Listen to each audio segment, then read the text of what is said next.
即係台灣咧，始終咧有民進黨，同埋會係對反大陸意識好強啊嘛。你睇咗自從三通之後咧，而家大陸對呢個台灣嘅統戰係好犀利嘅，排緊隊去即係各省市啲省委書記啦，即係啲即係如果睇下新聞，你知道差唔多個禮拜都有即係唔同省嘅省委書記啊，領一啲即係所謂洽商團啊，就去訪問台灣，就大肆購物噶嘛，即係個個省都幫襯100幾億嘅，即係塞啲錢去台灣，擺明係用錢嚟統戰啦，唔使講。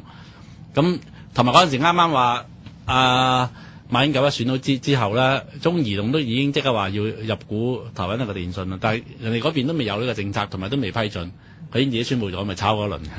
咁而家呢一個咧就係走去收購嗰個咧，就係 AIG 喺台灣嘅即係保險業務南山壽險。大家知道 AIG 衰咗之後咧，就要喺全世界周圍都要賣啲資產，即係嚟去即係還翻債俾政府啊，或者係即係搞翻個財政。咁其中小超人都已經用咗5億美金買咗佢即係成100幾200億嘅資產啦。咁所以佢將台灣啲舊嘢咧就賣俾即係呢一個財團。其實我諗幕後就一定係大陸嘅資金，只不過咧就係如果你名正言順用大陸嗰啲資本去買咧，我諗台灣佬就一定唔制嘅，即係會有政治問題嘅，即係民進黨啲一定會嘈嘅。如果今日你睇新聞都睇到啦，因為而家呢個南山壽險喺台灣都留低到蘇州市，即係好多啲數未找俾嗰班經紀，幾日成萬幾人上街啊嘛。所以其實咧，就算從我投資角度，即係你從投機 OK， 即係你炒，不過問題你要記住啊，人哋嘅成本係1毫子喎，已經炒到差唔多1蚊喎，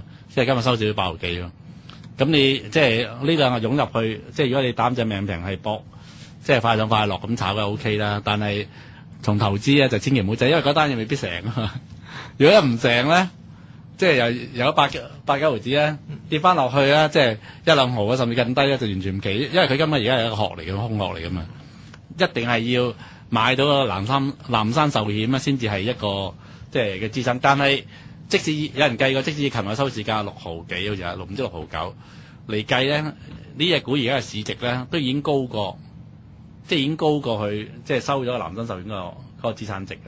咁你話即係純粹從投資角度值唔值得買咧，就好難。咁但係即係證明咗呢個馬時亨咧加埋柯清輝咧就發揮咗名人效應，咁啊已經係全部發晒達㗎啦。即係嗰班即係買咗可認股債券嗰班富豪咧，因為呢班其實我覺得都係其實中間人嚟㗎嘛，其實背後幫中做嘢咁，但係咁咪梗係有水收啦。你睇到呢班即係富豪即係頻頻出擊㗎，即係唔係淨係即係呢個國際資源啊？早前係收購金礦，呢個收購台灣嘅壽險。近期嘅新股裏邊全部都係搭你嘅朵出嚟啦，玩完隻恒大地產，一上市即刻將個捧咗變咗，而家係首富嗰條友。跟住而家就有一隻花樣年啊，花樣年嗰隻就係據聞係呢個咩曾慶紅嗰個侄女啊嘛，曾寶寶啊嘛。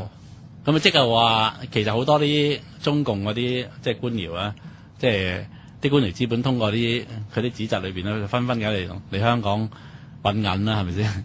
即係令個股市揾銀啦。咁但係呢班咪全部幫手抬轎咯。咁啊抬轎佢即係基本上係做個券客啫嘛。其實佢賺緊㗎嘛。其實又唔使自己出錢嘅，即係借個名用下啫嘛。上下期就即係賺緊，即係做完一單又一單。咁呢單亦都可以如是觀。咁但係你諗唔到咧，就係即係佢呢單嘢，我諗咧即係邪吹就真咁權，即係令到政府都幾尷尬下。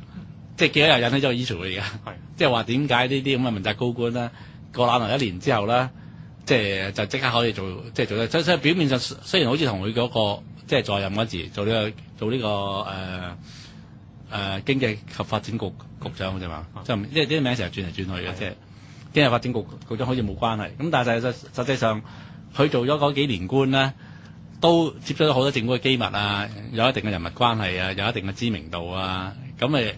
其實今次充分發揮呢個淋漓盡致啦，起碼令隻股票一復牌啊，即係由3毫幾子升到而家，即係差唔多最高1蚊啦，即係升咗成3倍，最高嘅時候差唔多。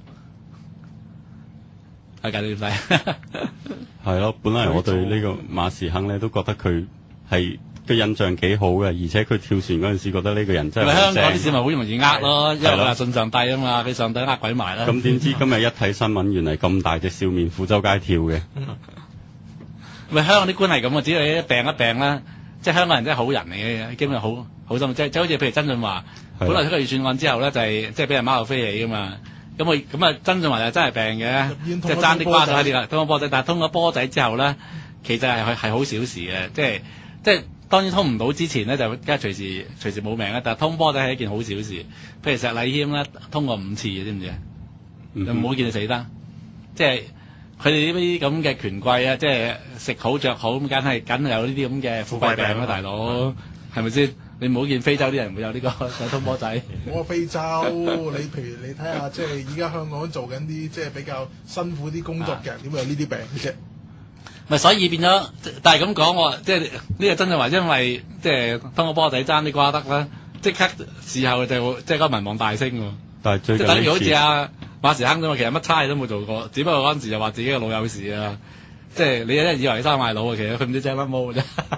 但係最近呢次通完波仔好翻咧，個民望又下跌咗2.9喎。咁梗係佢其實冇乜做過咩嘢啊，大佬。香港人係俾 TVB 教育得好緊要啦，即係佢哋會覺得奸到出嘢樣嗰啲人先至覺得係奸嘅，所以梁振英呢啲人就好唔着數。係啊，其實嗱，即係好公平地講啊，你撇開即係背後嘅動機係點？你唔覺得？但係如果你純粹就即係做表面嘅功夫啦，你睇下梁振英咁多年來喺呢個明報筆陣裏邊寫嘅嘢啦，喂，其實係頭頭是道喎。你起碼講得有道理啊，揞住個作者名，其實啲嘢都即係講好多嘢都好合理嘅喎。係咪即係同埋即係關注嘅問題咧，就係宏觀好多喎。即係而家唔係好似呢班咁嘅其他司局長啦，胡混混啫喎。即係講真，呢大部分啲司局長咧，叫佢企出嚟咧，噏下，即係佢嘅政治上嘅抱負啦。我諗冇條友掂咁本就係冇一套。咁但係相對地真係，如果貨比貨咧，其實梁振英係叻過晒佢哋喎。即係就咁噏啊，肯定會噏得好過呢個唐英年啦，即係其中一個對手啦。就算曾俊華出嚟選啊，都一定噏贏曾俊華啦。有乜嘢噏咗嗰班友唔知？即係咁鬼易呃嘅咩？即係馬上，但係其實而家你即係證明咧，即係如果你要公平啲講咧，成個立法會即係要追查即係梁展文，咁點解冇人追查呢個？即係馬時亨呢？即係唔係幾公道？財經事務副部局係咪有份管證監嘅？啊，有啊。係咯，咁其實好幾大利。佢做佢第一任之前就做財經事務局長啊，梗係管證監啦。如果唔係佢上台嗰陣時，唔會有個選股風波啦。係咯，證監啊，同埋呢個聯交所都係佢管噶嘛。即係一上台即刻蝦落噶嘛，即係衰咗啦嘛。脫腳，佢根本唔識處理，結果就係同埋佢都冇睇文件即係嗰陣時又俾嗰啲常秘啊扇咗個鑊啦，啲文件等咗喺個台，但係冇話俾佢聽啊嘛。咁佢自己係老實得就係出嚟講話都即係冇睇過文件。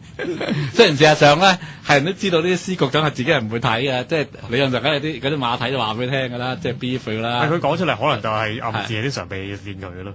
係咁咪喂扇你梗係扇你啦！你根本而家成個制度嚟講咧，即係如果你做常秘，你條氣都唔順啦。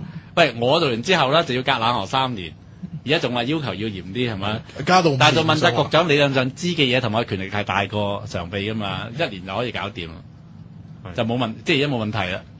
咁呢個制度真係好啊，即係好有問題，即係永遠都會令政府尷尬喎。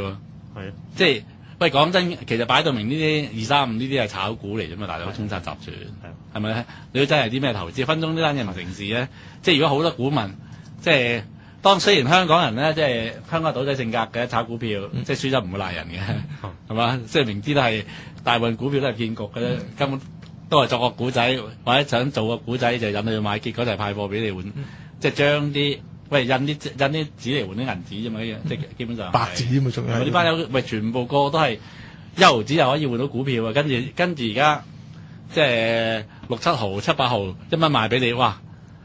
幾高啊，大佬！嘅利潤10倍、8倍去邊度揾啊？好啊，印銀紙啊，大佬，係咪先？喂，咁而家你其實係即係身為一個以前嘅問責官員咧，就係助紂為虐喎，大佬，係幫呢啲咪錢夾埋一齊呃錢喎。乜都幾阿鋪皮啊！佢之前係仙股呢單嘢出事啊嘛，咁而家都係玩緊啲類似仙股。咪玩同一樣嘢咯，咪類似有始有終啊，都仲係啊，拎啱唔啱拎嚟。所以嗱，大家認清楚，都唔係一個好人嚟，但你唔好見佢真係即係笑口噬噬啦，又好似好虔誠咁樣信上帝，得閒又去走去電台喺度傳下道啊，之類啲嘢啊。講真咧，大部分嗰啲無端走去信上帝嗰啲都唔係好人嚟，做得壞事多嘅。唔怪得之佢帶過呢個陳冠希信教咯。係